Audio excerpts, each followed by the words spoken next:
Assalamualaikum, kita lanjut ya pelajaran kita. Nah, di sini kita akan belajar merubah template untuk template dashboard ya.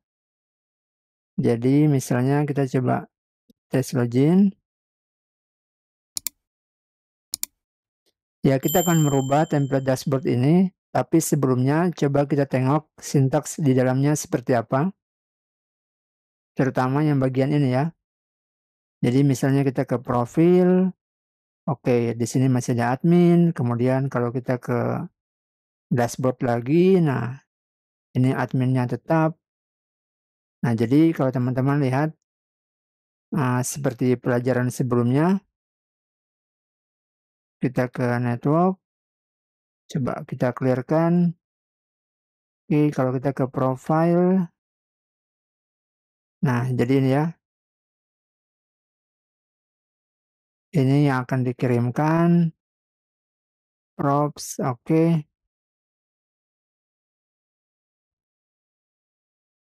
Lalu ini, sampai sini ya.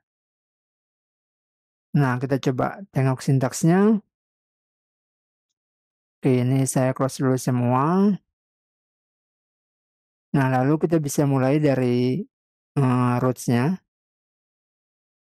Kita ke web.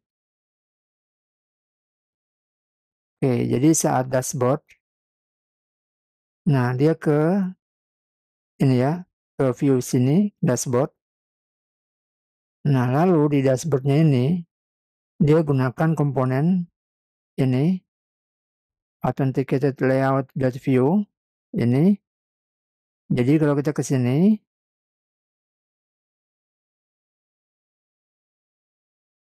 nah seperti ini nih. Nah, kemudian sebentar, nah ini coba kita tengok dia gunakan slot di mana. Nah ini ya, back header. Oke, di bagian sini. Ya, tapi nanti kita rubahin ya, rubah total. Jadi ya teman-teman tidak perlu pusing lihat ini codingan yang banyak ini. Nah, hanya yang tadi, yang mengenai admin ini, gimana cara dapatnya. Nah, kita bisa lihat di authenticated layout. Oke, ini dashboard. Nah, ini. Dia cara ambilnya adalah dengan menggunakan variabel pack. Oke, kemudian .props. Jadi .props itu yang diambil yang di sini.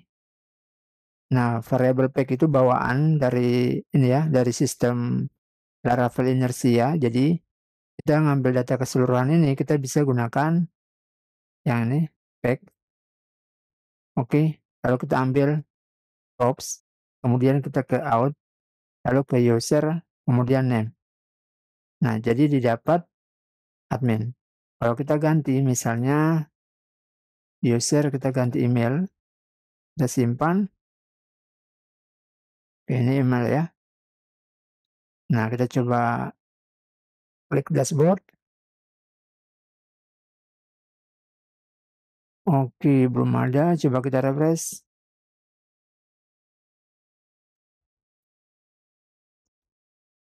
Wait, kenapa tidak terganti di sini? Oh, sorry, sepertinya ini ada dua ya.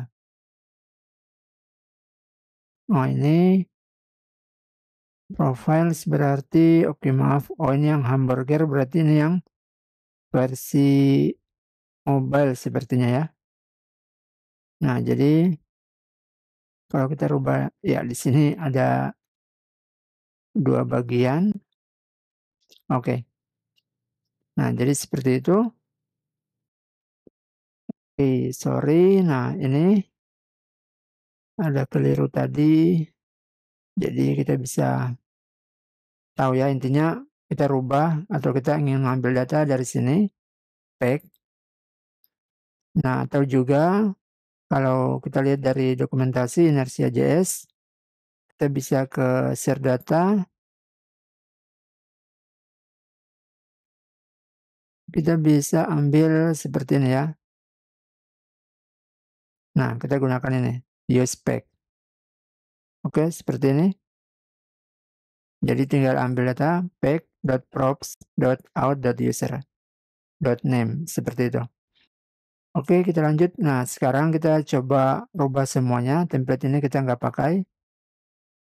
Nah, jadi template yang akan kita gunakan di sini coba flowbyte.com. Jadi ini komponen Tailwind. Teman-teman bisa gunakan Bootstrap, tapi karena di sini kita sudah menggunakan Tailwind config, jadi ya kita gunakan aja punyanya Tailwind. Kalau teman-teman mau pakai Bootstrap silakan. Hanya memang ada sedikit perlu usaha lagi ya kalau untuk menggunakan Bootstrap. Ya tinggal sesuaikan aja. Jadi seperti di app.js. Nah, teman-teman jangan gunakan lagi ini ya, import yang ini, nggak usah, pakai aja link dari Bootstrap-nya teman-teman. Karena kalau kita gunakan yang app.js, CSS, yang ini, nah dia punya seperti ini. Oke, jadi kita langsung aja ya. Kita coba cek frombyte.com. Nah, teman-teman bisa lihat di dokumentasinya. Oke, introduction. Nah, kita bisa langsung aja quick start. Oke, jadi pertama kita ini dulu, npm install Flowbyte kayak gini. Kita copy.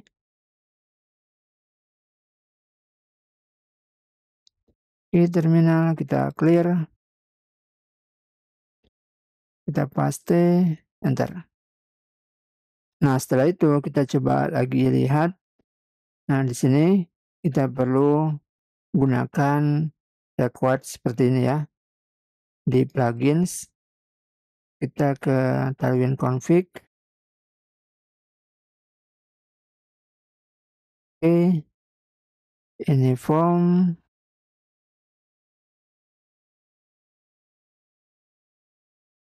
Kita gunakan seperti ini. Oke, kita simpan. Lalu kita coba cek. Nah, di modul export, untuk konten kita isinya ini ya. Jadi ini konten. Oke, kita isi seperti ini. Kita simpan. Lalu berikutnya. Oke, yang 4 ini sepertinya nggak usah ya. Nah, sampai sini aja ya. Oke, nah selanjutnya coba kita ke blog di sini. Kita open link in new tab. Lalu kita cari template-nya.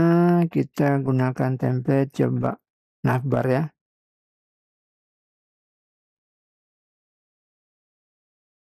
Oke, ini.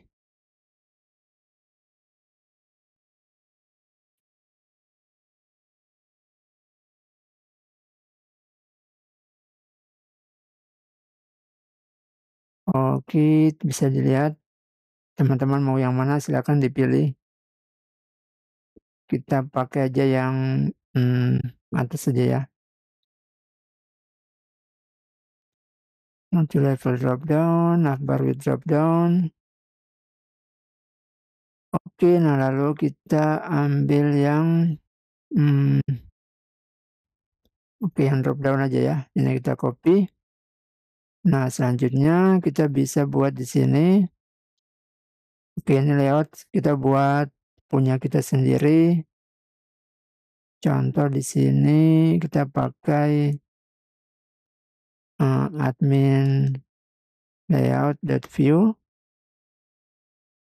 Oke, lalu kita buat komponen lagi.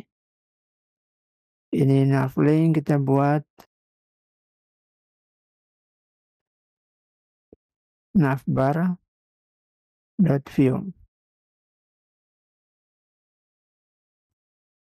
Oke, nah ini teman-teman kalau mau delete boleh ya, yang lain.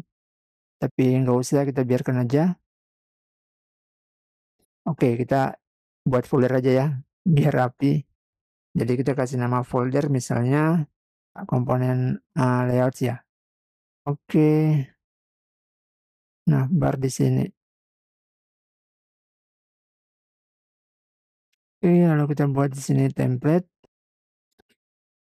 div, kita kasih navbarnya di sini. Oke, kita format dokumen.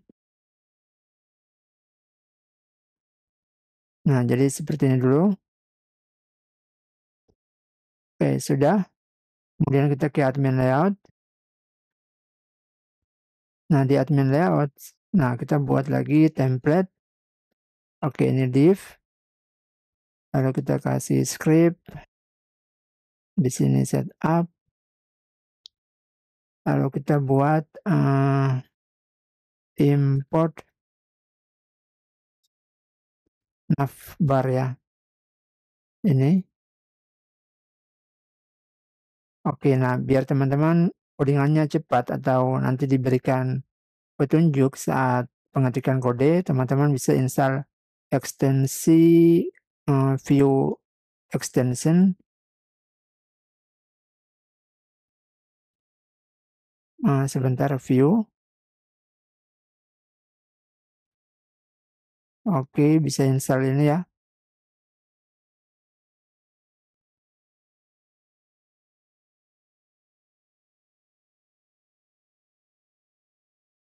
Oke, nah jadi teman-teman ya bisa lihatlah ekstensi apa yang teman-teman ingin install. Oke, kita lanjut. Nah, setelah itu di sini kita coba panggil navbarnya. Oke, lalu bagian di bawah navbar kita kasih aja kayak gini ya, slot. Ops. Jadi ini buat ruangan untuk kita melampirkan kontennya nih. Oke. Jadi page atau halaman dashboard nanti, halaman websitenya kita pasang di area sini. Oke, sudah. Kita ke dashboard. Oke ya. Kita bisa buat lagi folder baru aja di sini. Admin. Oke, nah lalu kita kasih file home.view. Oke, kemudian kita kasih ini template.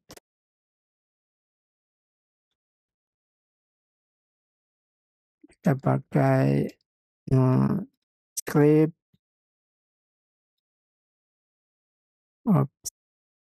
Pakai ini aja, setup, import, admin, layouts, admin layouts. Oke. Nah, kemudian bisa seperti ini aja langsung ya. Admin layout. Nah, lalu kita pasang di sini seperti ini ya. Satu kelas teks XL back home. Oke, sudah. Nah, kemudian kita bisa ke web. Kemudian kita ganti dashboardnya ini, kita panggil, karena semua larinya ke halaman ini, folder. Ini ya, back. Jadi kita buatnya di sini, yaitu admin, kemudian home. Kita simpan. Jadi coba kita cek. Oke, ada ya. Nah, lalu PHP artisan root case. Sudah, kita coba refresh. Nah, teman-teman bisa lihat ya. Sudah ada nih. Hanya ininya kita nggak ada nih. Coba menu-menunya kita nggak ada. Ini oke, JavaScript-nya belum jalan ya. Oke deh, kita coba perbaiki JavaScript. Berarti yang ini ya. Yang ini kita belum masukkan. Coba kita masukkan. Nah, kita masukkannya, kita bisa ke di sini views. Tipe, oke, body. Kita coba pasang di sini. Oke, seperti ini. Ya, tapi ini sepertinya ini ya, masih salah, bukan begini ya. Oke, kita delete dulu, lalu kita lihat lagi di dokumentasi. Oke, via CDN, bundle JavaScript. Oke, nah ini bukan ya. Oke, data attribute. For example, to set up a model component, all you need to do is use. Oke. Nah, kita coba yang ini. Ini kita copy aja. Lalu kita bawa ke navbar. Oke, di bawah sini kita pasang aja nih ya. Nah, kayak gini. Lalu kita coba refresh, drop down. Oke, jalan ya. Jadi tinggal kita rapikan aja ya. Oke, begitu ya teman-teman latihan kita untuk membuat template di dashboard menggunakan Volbyte. Jadi silakan teman-teman install. Nah, kemudian di bagian sini untuk layouts-nya, jadi kita buat aja di layouts. Jadi kayak yang utama, file utamanya. Nah, kemudian kita pasang komponen kayak navbar, kemudian bisa sidebar, lalu kita bisa pasang juga di sini misalnya ada footer. Oke, kayak gini. Nah, silakan teman-teman import footernya juga jangan lupa. Nah, lalu kontennya mau pasang di mana? Nah, kita buat aja slot. Oke, seperti itu. Nah, jadi navbar tinggalin ya. Kayak gini disesuaikan. Nah, selanjutnya teman-teman bisa kembangkan sendiri template-nya mau seperti apa. Oke, demikian latihan kita untuk video ini. Terima kasih, semoga bermanfaat. Sampai jumpa di tutorial berikutnya. Salam programmer.